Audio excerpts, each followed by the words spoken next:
Hello everyone, welcome back to my channel.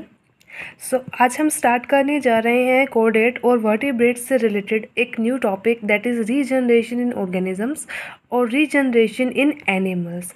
Basically regeneration जो एक topic है वो एमएससी जूलॉजी और बीएससी जूलॉजी से रिलेटेड है। 10 या फिर 20 मार्क्स में जो है कंप्लीट ये क्वेश्चन जो है वो पूछा जा सकता है। तो किस पैटर्न से जो है इसको जो है एग्ज़ाम पॉइंट ऑफ व्यू से जो है प्रिपेयर करना है वो हम आज इस पर्टिकुलर वीडियो में डिस्कस करेंगे along with label diagrams and notes. Definition की अगर हम बात करें it can be defined as the natural ability of living organisms to replace the worn out parts, repair or the renew the damaged or the lost part of the body, or to reconstitute the whole body from a small fragment of a tissue। एक single process को हम regeneration नहीं कह सकते, ये एक combined form जो है उसकी एक प्रोसेस है। जैसे कि अगर हम बात करें कि ये एक नेचुरल एबिलिटी है किसी भी लिविंग ऑर्गेनिजम्स की, जिसके थ्रू जो है उसके वॉर्न आउट पार्ट्स हो जाते हैं, जो काफ़ी वी कैन से कि ओल्ड पार्ट्स हो जाते हैं, वो उनको रिप्लेस कर पाते हैं।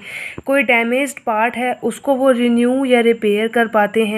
कोई लोस्ट पार्ट है जो कम्प्लीटली लोस्ट हो चुका है बॉडी का, उन्हें रिपेयर कर पाते हैं, रिप्लेस कर पाते हैं, और पूरी बॉडी जो है उसे भी रिकन्स्टिट्यूट कर सकते हैं from a single fragment of a tissue. This whole perspective is known as the regeneration।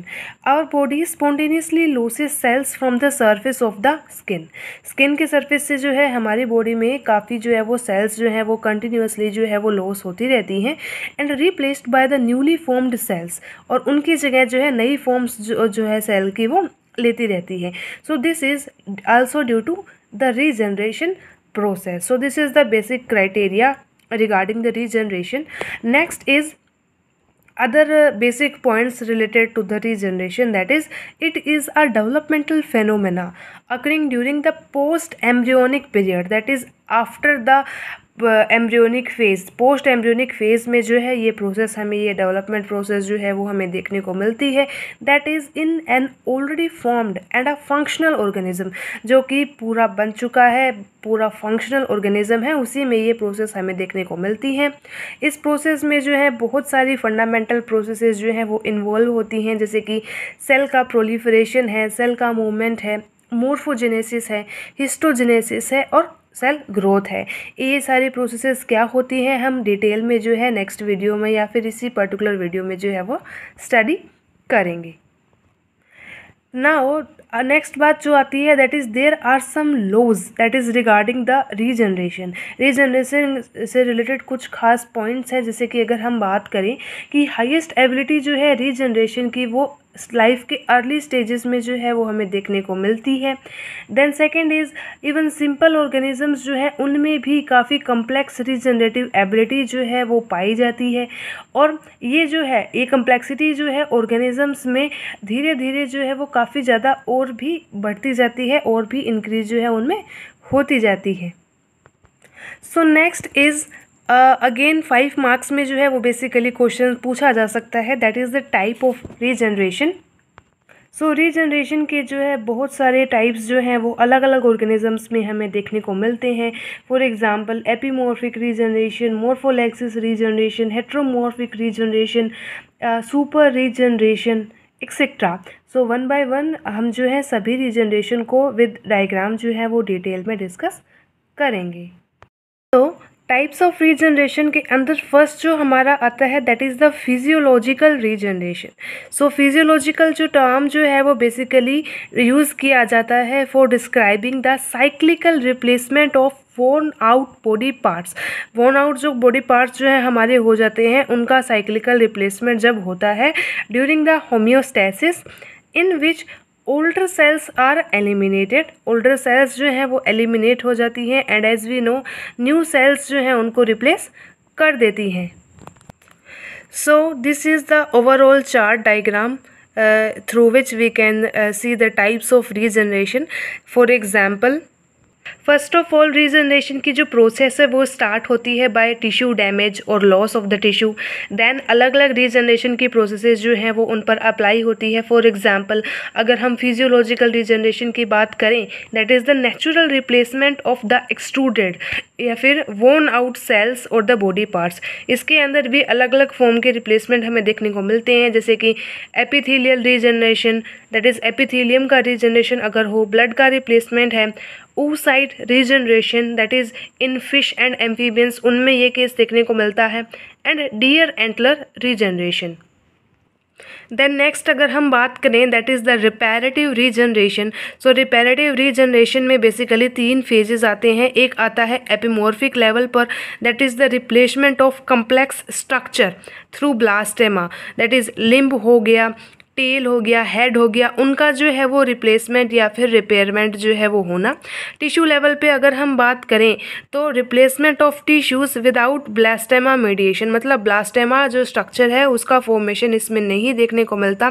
Blastema क्या होता है, कैसे डेवलप होता है, वो हम डिटेल के अंदर जो है लिम्ब रीजनरेशन जो हमारी रेप्टाइल्स या फिर एम्फीबिया में होती हैं उसमें हम डिस्कस करेंगे।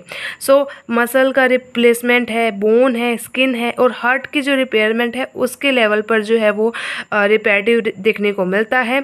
And at last that is the cellular level और at the level of the cell. तो इसमें जो है बेसिकली डैमेज सेल्स जो होती हैं उनका रिकंस्टिट्यूशन जो है वो दोबारा हमें देखने को मिलता है। इसमें जो है कुछ न्यूरोनल प्रोसेसेस हैं वो इन्वॉल्व होती हैं। प्रोटोजोआ के अंदर ये देखने को मिलता है, एसिडिबुलेरिया में ये देखने को हमें मिलता है। Next that is the hypertrophy. So it is also a type of regeneration. Hypertrophy जो होती है अब 2 तरीके की होती है, एक होती है कंपेंसेटरी हाइपरट्रॉफी और सेकेंड होती है रीजनरेटिव हाइपरट्रॉफी। अब कंपेंसेटरी के अंदर बेसिकली क्या है, increase in the size of a paired organ after its pair been lost. That is basically क्या होता है, for example in case of lungs और किडनी, 2 पेयर किडनी जो है वो जो है पाए जाते हैं, या लंग्स जो है वो 2 पेयर में प्रेजेंट होते हैं। इन केस अगर एक पेयर जो है वो लॉस्ट हो जाता है तो उसी की प्लेस पे जो सिंगल पेयर है, सिंगल किडनी या लंग जो है वो अपनी साइज को इंक्रीज कर लेता है as to compensate the second one, दूसरी की जगह भी अपना वो प्लेस ले लेता है। रीजनरेटिव की अगर हम बात करें तो restoration of the mass in damaged internal organs, that is liver है या पेनक्रियाज है, अगर इनका जो है वो लार्ज पार्ट अगर डैमेज हो जाए, फिर भी अगर स्मॉल टिश्यू भी है तो वो कम्प्लीटली जो है रीजनरेट हो जाता है, दोबारा जो है डेवलप हो जाता है। तो ये जो है 2 टाइप्स आते हैं हाइपरट्रॉफी के। And at last is the morpholaxis. Morpholaxis जो है वो कुछ एनालिड्स हैं, कुछ प्लेनेरिया हैं, उनके अंदर जो है वो देखने को मिलते हैं। सो हम बात कर रहे थे फिजियोलॉजिकल रीजनरेशन की। तो फिजियोलॉजिकल रीजनरेशन में जैसे कि वोन आउट सेल्स जो हैं उनकी जगह न्यू सेल्स जो हैं वो आ जाती हैं, उन्हें रिप्लेस कर देती हैं। कुछ सर्टेन एग्जांपल्स की अगर हम बात करें, बेसिकली अगर फिजियोलॉजिकल रीजनरेशन को ही 5 मार्क्स में पूछ लिया जाए तो हमारे पास कुछ कंटेंट जो है वो होना चाहिए। सो एग्जाम्पल के तौर पर अगर हम देखें तो आरबीसीज का रिप्लेसमेंट, वोन आउट आरबीसीज जो होती हैं वो स्प्लिट में डिपॉजिट होती रहती हैं, और नई आरबीसीज जो होती हैं वो रेगुलरली प्रोड्यूस होती रहती हैं from the bone marrow cells. Since the life span जो आरबीसीज की होती है वो केवल 120 डेज ही होती है, तो ये प्रोसेस जो है वो चलती रहती है। Next is the replacement of epidermal cells of the skin, that is the cells from the outer layer of epidermis are regularly peeled off by the wear and tear. Daily जो हमारे wear और tier की process body में चलती रहती है, उनके कारण जो है एपिडर्मिस की आउटर लेयर की जो सेल्स हैं वो नष्ट होती रहती हैं। तो एज ए रिज़ल्ट जो है वो कॉन्स्टेंटली रिप्लेस होती रहती हैं नई सेल्स के द्वारा, नई सेल्स ऐड होती रहती हैं। कहाँ से? स्किन की जो मेल्फिगियन लेयर होती है वहाँ से। Then third example is the annual regeneration of the deer antlers, that is it results from the recruitment, proliferation and differentiation of the local stem cells, and it constitutes the only known case of mammalian full appendage regeneration, that is mammals के अंदर पूरा appendage का जो regeneration है वो नहीं देखा जाता, ये एक उसका exception है। यहाँ deers के अंदर जो उनके antlers होते हैं उनका पूरा जो है वो regeneration जो है वो हमें देखने को मिलता है।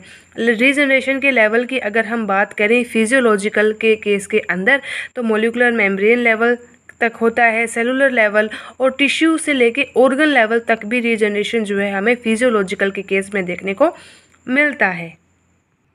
And now, although these examples are grouped under the same category due to their cyclical nature, that is जो प्रोसेस है, एक ओवरऑल क्राइटेरिया जो इनका है, हम इन्हें कह सकते हैं कि भाई फिजियोलॉजिकल रीजनरेशन की ही एग्जाम्पल है, लेकिन इनकी जो कम्प्लेक्सिटी है, इनके जो बेसिक जो प्रोसेस है, जो मैकेनिज़्म है, उनमें काफ़ी जो है वो डिफरेंसेस जो है वो देखने को मिलते हैं। सो एज अ रिज़ल्ट इनकी जो प्रोसेस जो है वो काफ़ी जो है वो डिस्टिंक्ट होती हैं, इनके बीच में एक अलग अलग जो है टिश्यूज़ जो हैं वो इन्वॉल्व होते हैं, जिससे कि इनके अंदर स्ट्राइकिंग जो है डिफरेंसेस भी हमें देखने को मिल जाते हैं।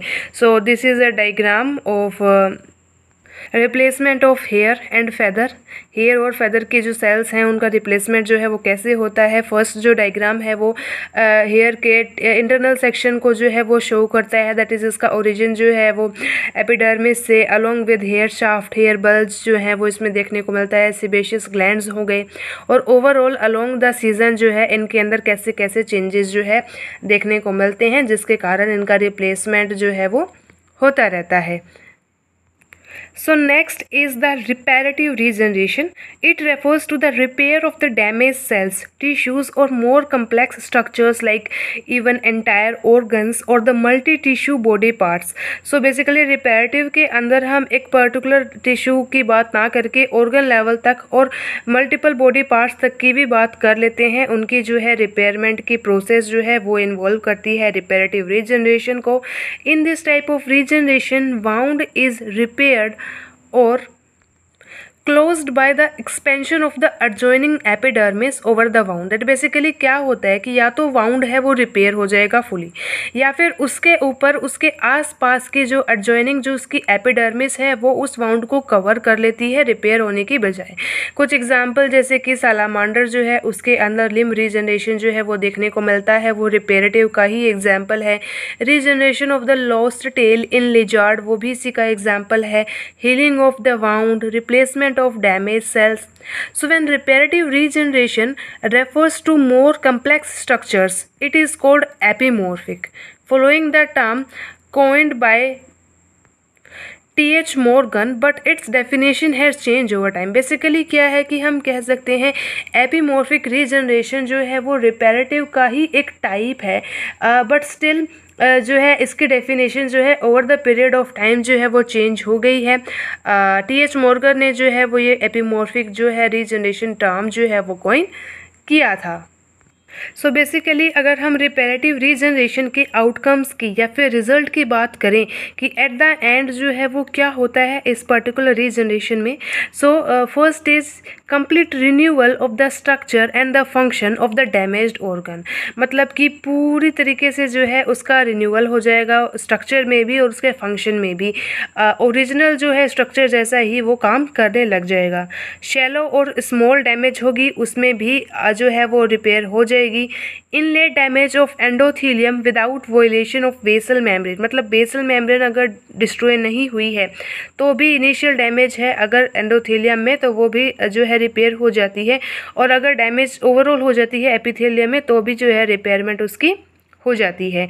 लोकलाइजेशन की अगर हम बात करें कि कौन कौन से ऐसे एरियाज़ हैं जहाँ रिपेयरमेंट जो है हमें देखने को मिलती है, तो एग्जाम्पल की अगर हम बात करें that is the cornea of the eyes, epithelium of any organ, skin हो गई, किडनी हो गए, लंग्स हो गए।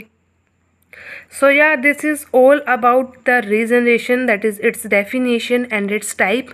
हमने अभी दो ही टाइप पढ़े हैं रीजनरेशन के, और भी टाइप हैं। along with that stay tuned for next video. Next video में हम रीजनरेशन जो है उसके कैरेक्टरिस्टिक्स जो है उनको पढ़ेंगे। along with that जो कोडेट्स हैं, कौन कौन से ऐसे कोडेट्स हैं जिनके अंदर रीजनरेशन हमें देखने को मिलता है from fishes up to the mammals, and also the morphological physiological changes or regeneration in the amphibia. So stay tuned for next video. Thanks for watching.